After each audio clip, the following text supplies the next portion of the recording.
Okay, hello everybody, welcome to my second ever artist talk, so please bear with me. And I'd like to take the opportunity to thank ArtShape for giving me this opportunity, because it's been a bit of a journey to prepare for it, which I shall go into later. And I've really enjoyed it. And yeah, hopefully I will let you know a little bit more about the way I work as an artist and what I've done from graduating in 2003. And becoming an emerging artist for 15 years. And maybe I'm ready to say I've emerged. I don't know. We'll see at the end of this. So that's okay. I shall start by explaining I've always been creative. I was a very creative child. I think lots of people gave me things to do to keep me quiet. I have a hidden disability, which I found out when I was 36, when I was studying for my BA. And it sort of, yeah, led, I think, to me being quite a hyperactive child, always on the go. So, yeah, I did a lot of crafting, a lot of making, a lot of painting. I ended up doing a foundation course and going into art. And then it sort of, I didn't. Lived a very alternative lifestyle, became a knitwear designer in my 20s. And life went on. And I found myself wanting to study art formally. So I went back and took my BA, which I graduated when I was 40. And since then I have been working in social care to give myself a little universal basic income and allow myself to pay the rent and be a single mum for a long time, 15 years. And then I sort of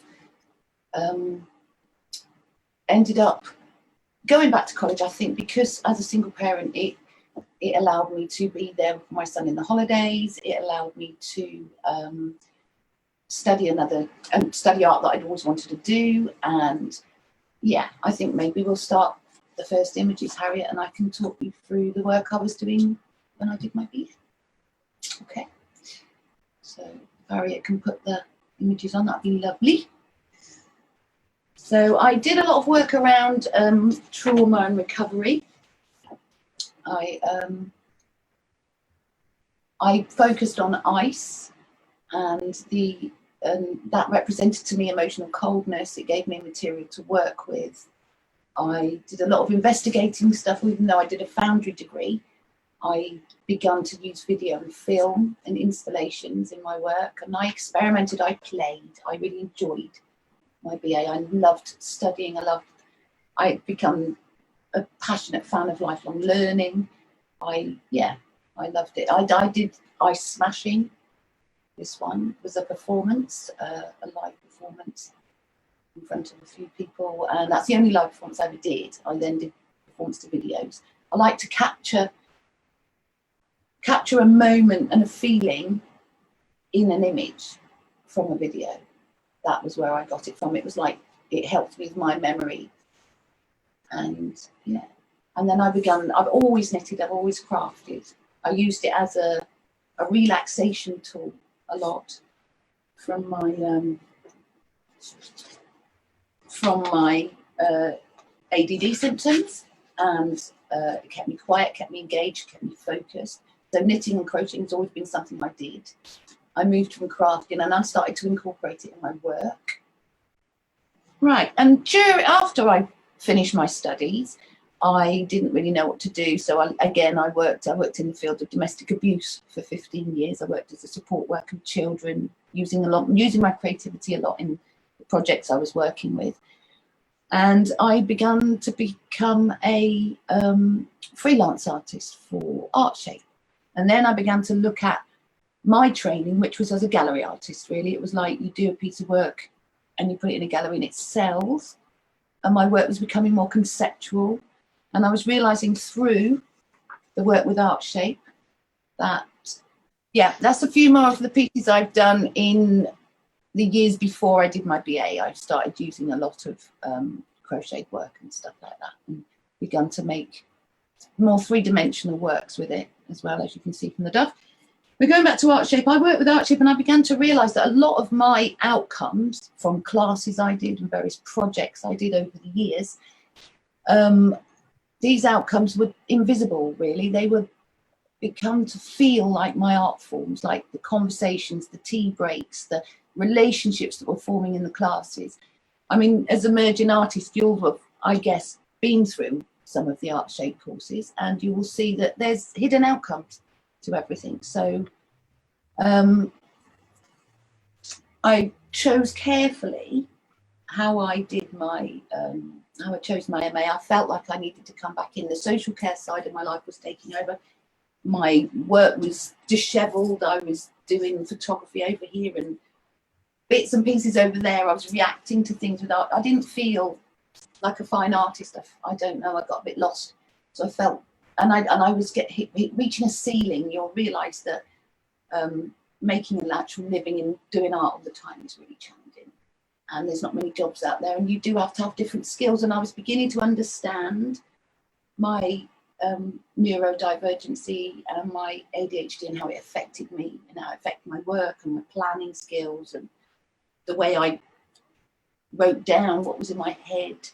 And so I was applying for jobs. I wasn't getting interviews. I wasn't getting anything. I didn't really know what I was doing. So I felt like I needed to go and do another bit of study. So I didn't know what to study. And I, as I say, I did all these hidden things, all the joy I was getting from art shape classes. I wanted to add that in. So I chose social sculpture. And social sculpture is about shaping experiences for other people by explaining the way we come to ideas and our own creative practice, working towards a humane and ecologically viable future, and really using the imagination and thought and experience and dialogue as art forms. I mean, if you want to understand, I will send out a piece of paper with lots of links of different social sculpture works over the years, but one particular one that is really easy to explain is Pedro Freres. He was in Mexico. He realized that all the drug cartels were leading everywhere, all the drugs and the violence and the gun laws. There was beginning to be mass shootings. I mean, this was like 2007. He started this project and he collected guns. He was an amnesty. He worked with the police and there was an amnesty, and everyone could hand guns in. So there was 1,527 guns handed in, and he went over them in a big theatrical way with a steamroller and flattened them and melted them and made them into spades. And he gave the spades out to the community, just left them around. 1,527 spades instead of guns. And he put them all out, and he encouraged people to go and plant trees. So all of the guns have now turned into flourishing trees in the city. And he still does lots of different works like this. This is a social sculpture project. It's about enabling people to find their own agency, be they an artist or not. Everyone's an artist. So they can join in and they can, and I talked about this in a video that I've given to Harriet and Amy, that if you want to get the link and see, you're welcome. I did a talk 2 years ago and I went more into Joseph Beuys and social sculpture, so I probably won't go any more into that now. So before I show the next images, which explain the next piece of work, since I've studied at Oxford and had such a wonderful experience for a year there, my work has adapted and changed, and I've started wanting to do work that is more long and repeated. It was exhausting. I was just making a piece of work, showing it. It wasn't selling. I don't make saleable work. And where do you put it? You have like a store. I've got storage with pieces of work everywhere. So I decided that I wanted to make a piece of work that I could go, because of the invisible materials, of the conversations and the things, which I'll explain a bit more. Every outcome's different. You can have the same format, do the same piece of work, and have the same equipment, and get a different piece of work every time, and build a library of work on one idea, instead of keep frenetically changing and my multimedia work becoming crazy and having no definition. So I did a piece of work that I then can take anywhere, and it is in here. It's in a bag, and everything I need to do this piece of this practice is in here. There are pieces of material. There are all the sewing stuff I need is in here. Everything's here. I have things to hang it up. I have pieces of work. Everything I need is in that box. I can put it out. This piece of work was called Labels, and I made it in 2017 while I was studying. And I began to look at the garment industry and garment slavery. And I realized that, you know, these girls were working for nothing. We were getting clothes coming into the country that people were buying, wearing to a nightclub, putting in the bottom of their wardrobe, taking to the charity shop. Nobody was doing any personal responsibility at the amount of landfill goes into it, the amount of hours these poor girls spend. And I watched a video on the terrible tragedy in Dhaka in Bangladesh. It was April 24th, 2013. And it was in the Rana Plaza, a 9-story building that housed factories and offices. It collapsed. More than 3,500 people were in the building, and 1,129 people died in the wreckage. They had just been trying to cut corners, trying to save money. They put 2 stories on top of a 3-story building. It was chaos. There's some good things you can research and have a look at if you're interested. Then I realized that there was power. I'd looked into Gandhi and the way he'd used stopping buying English textiles in India to promote, you know, the Indians' freedom from British rule and how much power people actually have. So I visited Primark. I didn't know how to make a piece of work that was going to alter people's personal choices. Personal choice of where you buy your clothes. Do you look into the ethics of that clothes? Do you make sure there is ways you can look up online and make sure that you buy ethical clothes that have no slavery involved? And so I visited Primark and I took photographs of labels and I printed the labels, and all the labels were very honest. They said that they were made in Bangladesh and India and Cambodia and Thailand and everywhere. So I made the labels, I printed them onto fabric, I cut the fabric out, and I sat everybody on tables in a room and I got them to enjoy a bit of creative embroidery. While they were doing this very lovely, enjoyable thing, I played the sound of about 17 or 18 sewing machines going very, very, very, very, very loudly. So they couldn't talk to each other, they couldn't enjoy it, they couldn't focus, they just had these machines going. As I imagined what those people in that factory, those 1,300 people that died, were sitting there in all that noise of all those machines working, over 1,000 people on sewing machines at the same time. And it sort of made people, directing them into the visual images of the labels, led them to think about where these clothes are made, who's making them, what environment they're sitting in, how unhealthy it is, how horrible it is. And yeah. And maybe at the end of it, they might think carefully about how they shop in future. So that was a very simple process. It seemed to make sense.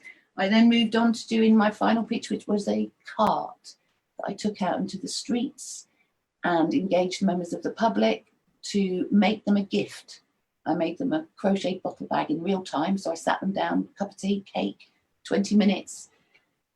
Conversation, I recorded the conversations and I will eventually put them all together in a online forum or a book or something, all these conversations that people have had, or I'll take extra. I don't know what I'm going to do with them, but something will be done and everybody has a gift. So when they have that bottle holder and they put their bottle in it all the time, it's really handy because you don't leave your bottles everywhere. They will hopefully think about where they, well, how much plastic they use and whether they can reduce it and whether they can stop what's happening in the oceans. So there'll just be a massive collection of stories, really, at the end of it all. So those are my works I've done since graduating, really. I have then moved into my latest piece of work, which I did at the hospital at the beginning of lockdown. I thought I'd do a piece to put outside the hospital to thank all the NHS staff for their bravery and their, you know, just what they've always done, really, even more doing now in these circumstances. So I did a large blanket and put it up at the hospital, and then I also, during the process of making it for 6 weeks, did a lot of, and being in a very small flat, noticed what it was doing to my neurodivergency and my ADHD, and it helped me focus on, I didn't want to, but helped me focus on what was going on with that, really. And I then made a side piece of video. So I made it into a diptych, into 2 pieces, the blanket and the video. And then I put the video was ending up going out there. I got some amazing feedback from it, from people who were living with people with ADHD and mothers who were living with their 19-year-old son who were struggling to watch them every day, painful to watch them, from people with mental health problems who had found the bravery then to talk about what they were going through. So it's been nice to open it up. It's been a bit strange to, you know, use myself so much. So yeah, I'll see how it goes. Yeah, so that's the story of that piece of work. So I'm just, and because I obviously find it easier to talk about my work than I do something that I feel is new to me, like ADHD, and I know this will affect others out there, and there's lots of transferable symptoms with any neurodivergent, any hidden disability, any mental health problems, depression. There's lots of crossovers. So I very carefully wrote this out last night, and I probably will read it to you, and Harriet maybe can put on the last file of images, which is the work I've just finished and the work I've really enjoyed making. So Harriet puts that on. I will read this to you, and it's my reflections of my journey with my neurodivergency within the lockdown. So I've noticed that during the 6 weeks that I crocheted for 8 to 12 hours a day and had process in my life, I could sit and watch an hour-long program, focus on being present in my day, cook meals on time, keep a healthy routine. I even wrote one of my most successful, clear and precise applications for work and got selected for interview. So process, 10, 12 hours crocheting, done me good. But when the making of the work was complete, and I then traded crafting for more cerebral pursuits like managing my social media, speaking on the telephone to people, promoting my work, editing of films, I started to read 3 books at once in different rooms. And then I thought, hang on. Then my ability to control my symptoms and my focus reduced. My hyperactive side rose. Thought processes increased in speed and scattered. I then present in a more eccentric and egocentric manner, I realised. My sleeping and eating habits became more erratic. I stopped walking regularly in nature. I lost the ability to calm down. My memory began to slide. I began to misplace things. I procrastinated. And I became frustrated and started to beat myself up and become self-depreciating. A giant snowball happened. My self-esteem sloped off and I whirled around trying to complete self-imposed deadlines of work that I'd failed to plan logically. Someone hyper-focusing could have done everything I planned, but I'm 55 now. I need to keep to a well-being routine. So that wasn't working. But I'm beginning, after a lifetime of being like this, to recognise what I'm going through earlier. Each time I recognise it earlier and earlier. And I steer myself back from nervous exhaustion and the health implications that incurs. And things like, over my life, especially before I knew that I was ADHD, I did investigate whether I was bipolar or I did have a mental illness, or I did look into, I misdiagnosed myself, and friends of mine have misdiagnosed me, and there's a risk of depression because you get so tired and overexhausted. So without looking after yourself, these things can happen. And in my case, it proved true that self-awareness is my key to recognising my symptoms and to control them earlier and to be healthier, and utilising and harnessing my superpower and maintaining my equilibrium and just keeping calm. And I can't recommend enough research like TED Talks. I love TED Talks. I love scattering about on the internet. And then I realised last night the internet was made for me. It was made for people like me. It can keep up with my speed of thoughts. I can fly around between subjects. I can go off in tangents and come back again, and the computer, it's my friend, the internet's my friend. And I feel it's leveled the playing field. And now I can watch things. I don't have to read. I can watch things on videos. I can listen to things. There's so much more accessible.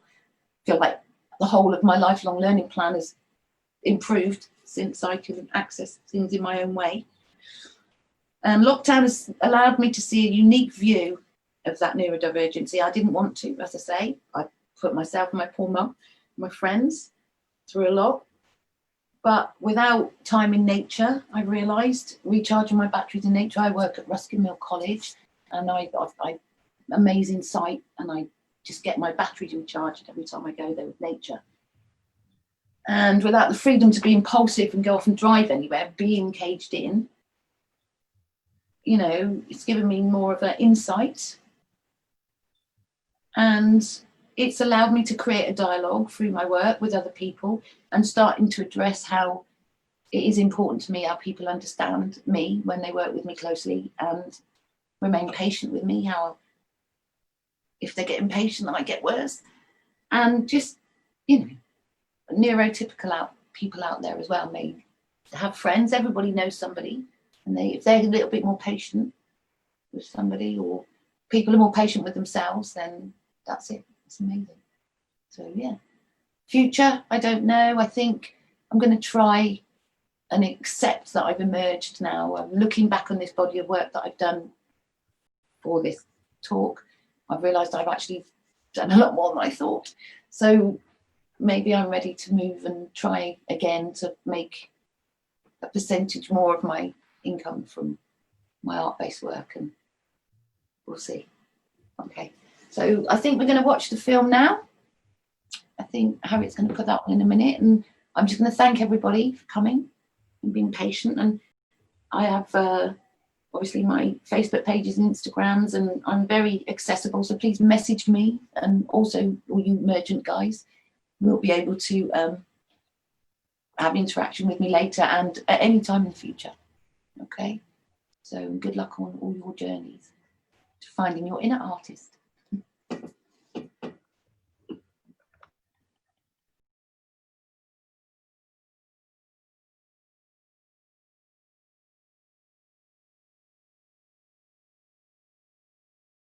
Avoid coming close contact unless it's in the supermarket.